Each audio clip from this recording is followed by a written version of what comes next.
Hello students, in last video we have discussed about study of anode rays or discovery of protons. Now in this lecture we are going to discuss about discovery of neutron.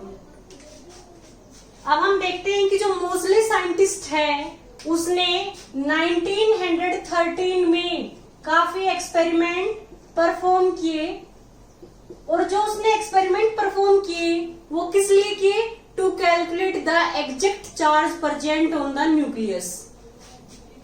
Mosley ने 1913 में experiment perform किए to calculate total charge present on the nucleus. Charge present on the nucleus कि nucleus पे कितना charge present है। और Mosley ने पाया कि जितना न्यूक्लियस पे चार्ज है उतने ही प्रोटॉन्स होते हैं एटम में। It means total number of proton is equal to क्या हो गया? Total positive charge present on the nucleus और that is equal to atomic number. तो हम क्या देखते हैं कि जितने टोटल नंबर ऑफ प्रोटॉन्स होंगे in an atom that is equal to क्या हो गया? Atomic number of the atom. उस एटम का जो एटॉमिक नंबर होगा वो किसके इक्वल होगा? उसमें कितने टोटल प्रोटॉन्स है। अब जो प्रोटॉन है उस पे 1 यूनिट पॉजिटिव चार्ज होता है, तो जो टोटल पॉजिटिव चार्ज है न्यूक्लियस के ऊपर वो किसके इक्वल है? एटॉमिक नंबर के इक्वल है। फिर मोस्ले साइंटिस्ट ने सोचा कि जो एटॉमिक नंबर है वो किसके इक्वल हो गया? प्रोटॉन्स के इक्वल। इलेक्ट्रॉन और प्रोटॉन की डिस्कवरी पहले हो चुकी थी। फिर मोस्ले साइंटिस्ट ने एटॉमिक मास नंबर कैलकुलेट किया, एटॉमिक मास कैलकुलेट किया एटम का। अब हमें पता है कि जो 1 प्रोटॉन है उसका मास क्या है? 1 यूनिट। प्रोटॉन का जो मास है is equal to mass of an hydrogen atom that is 1 unit mass. Moseley ने देखा कि जो एटम का जो मास है वो काफी कम है किससे? टोटल मास ऑफ प्रोटॉन से। इट मींस जो total mass proton plus total mass of electron है उसका जो मास है वो एटम के मास से काफी कम है। इसका मीनिंग ये है कि इसमें पूरे एटम में कोई अनदर पार्टिकल प्रेजेंट है जिसपे कोई चार्ज नहीं है और उसका अपना कुछ मास है। इस वजह से न्यूट्रॉन्स की डिस्कवरी हुई। मोस्ले ने पाया कि कोई अनदर पार्टिकल है, कोई थर्ड पार्टिकल और प्रेजेंट है एटम के अंदर जिसपे कोई चार्ज नहीं होता और जिसका अपना कुछ मास होता है। क्योंकि जो न्यूट्रॉन है उस पे कोई चार्ज नहीं होता। एटम है वो भी इलेक्ट्रिकली न्यूट्रल है। इलेक्ट्रॉन्स और प्रोटॉन्स की डिस्कवरी पहले हो चुकी थी। तो जितने इलेक्ट्रॉन्स होते हैं उतने ही क्या होते हैं? एटम में प्रोटॉन्स होते हैं और वो किसके इक्वल होते हैं? एटॉमिक नंबर के इक्वल। तो जितने इलेक्ट्रॉन्स होंगे उतने प्रोटॉन्स होंगे, तो जितना प्लस चार्ज होगा उतना ही माइनस चार्ज होगा, कैंसिल हो गया।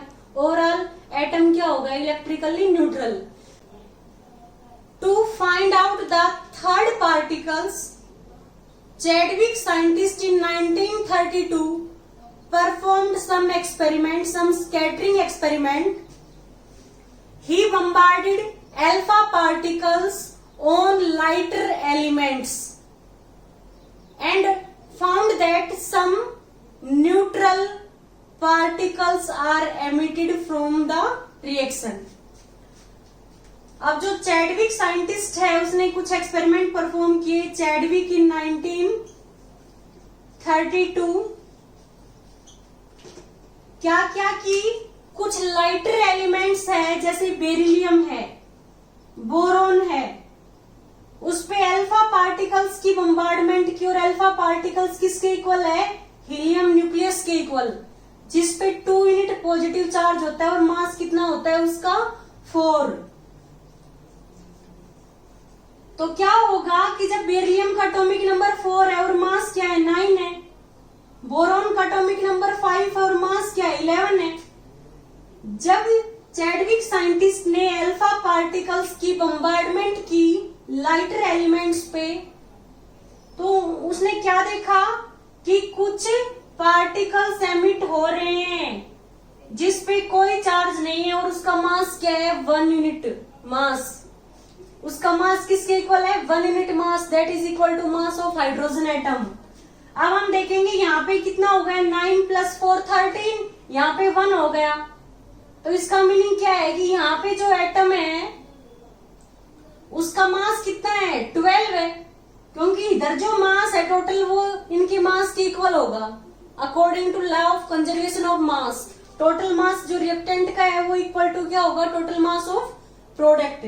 तो हम क्या देखेंगे, और ऐसे ही जो एटॉमिक नंबर है 4 + 2 6 हो गया, या 6 से क्या हो गया टोटल चार्ज हो गया। तो हम क्या देखेंगे यहाँ पे 0 है तो यहाँ पे क्या आएगा 6 आएगा। तो ऐसा एलिमेंट जिसका एटॉमिक नंबर 6 है और मास 12 है वो हमारा क्या है carbon. It means carbon along with neutrons are produced. ऐसे इसमें हम देखेंगे 11 + 4 15 हो गया, और यहाँ पे भी क्या है एक न्यूट्रल पार्टिकल एमिट हुआ है जिसका मास क्या है 1 यूनिट मास है। यहाँ पे 15 हो गया, 1 यहाँ पे आ गया तो यहाँ पे क्या आएगा 14, और ये 5 to 7 हो गया तो 7। अब कोई एलिमेंट जिसका एटॉमिक नंबर 7 और मास 14 है वो क्या है नाइट्रोजन।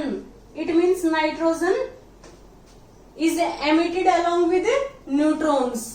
तो जो ये न्यूट्रॉन्स है चैडविक साइंटिस्ट ने क्या देखा कि जब हम लाइटर एलिमेंट्स पे अल्फा पार्टिकल्स की बम्बार्डमेंट करते हैं तो some neutral particles get emitted along with another element. वो एलिमेंट क्या होगा वो हम यहाँ से कैलकुलेट करेंगे। जब बेरिलियम पे अल्फा पार्टिकल्स की बम्बार्डमेंट होगी तो कार्बन एटम प्रोड्यूस होगा, प्लस क्या होगा 1 न्यूट्रॉन, और यदि बोरोन के ऊपर अल्फा पार्टिकल्स की बम्बार्डमेंट होगी तो नाइट्रोजन प्रोड्यूस होगा और प्लस क्या हो गया न्यूट्रॉन। तो यहाँ से हम क्या देखेंगे कि न्यूट्रॉन है वो एक ऐसा पार्टिकल है जिसपे कोई चार्ज नहीं होता, मींस न्यूट्रल होता है, और उसका मास किसके इक्वल होगा 1 unit mass. Its mass is equal to mass of an hydrogen atom. तो यहाँ से हम क्या लिखेंगे neutron is an particle which have no charge, means neutral है, and its mass is equal to mass of hydrogen atom.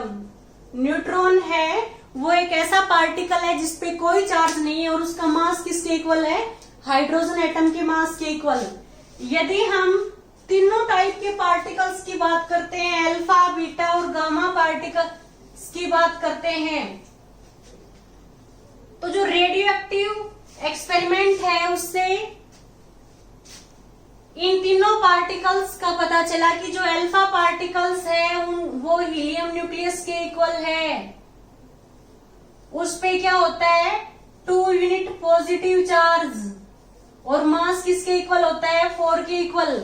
और beta है वो एक ऐसा पार्टिकल है जिसका चार्ज -1 है और मास है वो ऑलमोस्ट नेग्लिजिबल है। It means beta particle is equivalent to an electron. और गामा पार्टिकल है उस पे कोई चार्ज नहीं है। गामा पार्टिकल्स पे क्या है कोई चार्ज नहीं है। जब कोई भी रेडियोएक्टिव सब्सटेंस है उसको हम लेड कैविटी के अंदर रखेंगे तो क्या होगा वो इन तीनों पार्टिकल्स को एमिट करेगा। यदि हम यहाँ पे फोटोग्राफिक प्लेट लगा रहे और इलेक्ट्रिक फील्ड अप्लाई कर रहे हैं तो हम क्या देखेंगे कि जो पार्टिकल्स पॉजिटिव प्लेट की तरफ डेविएट हो गए मींस वो बीटा पार्टिकल है, उनपे क्या है नेगेटिव चार्ज है, और जो नेगेटिवली चार्ज प्लेट की तरफ डेविएट हुए हैं वो हमारे क्या है अल्फा पार्टिकल है, उनपे क्या है पॉजिटिव चार्ज है। और जो डेविएट नहीं हुए और सीधे पास हो गए इसका मीन्स क्या है वो गामा पार्टिकल्स है, उनपे कोई चार्ज नहीं होता। तो जो गामा पार्टिकल्स है उस पे कोई चार्ज नहीं होता।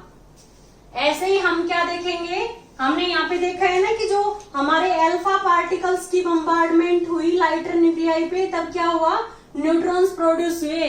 तो ऐसे ही हम देखेंगे कि जो इलेक्ट्रॉन और प्रोटॉन और न्यूट्रॉन है उस पे क्या चार्ज होगा और उसका मास कितना होगा, इलेक्ट्रॉन, प्रोटॉन और न्यूट्रॉन।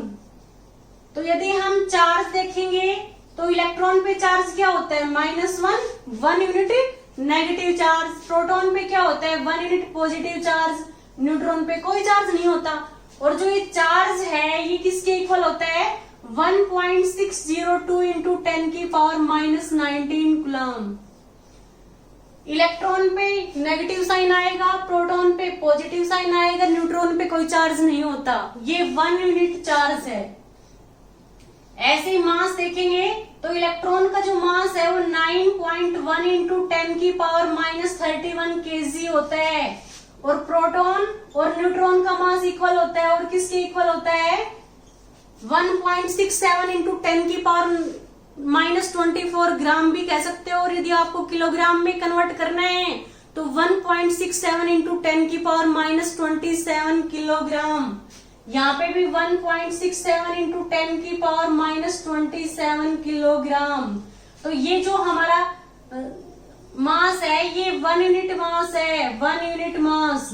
तभी हम कहते हैं कि जो प्रोटॉन और न्यूट्रॉन है उसका मास क्या है, हाइड्रोजन एटम के इक्वल है, ये 1 यूनिट मास है। और जो इलेक्ट्रॉन का जो मास है वो हमारा काफी कम होता है, और कितना होता है, 0.0000548 समथिंग होता है।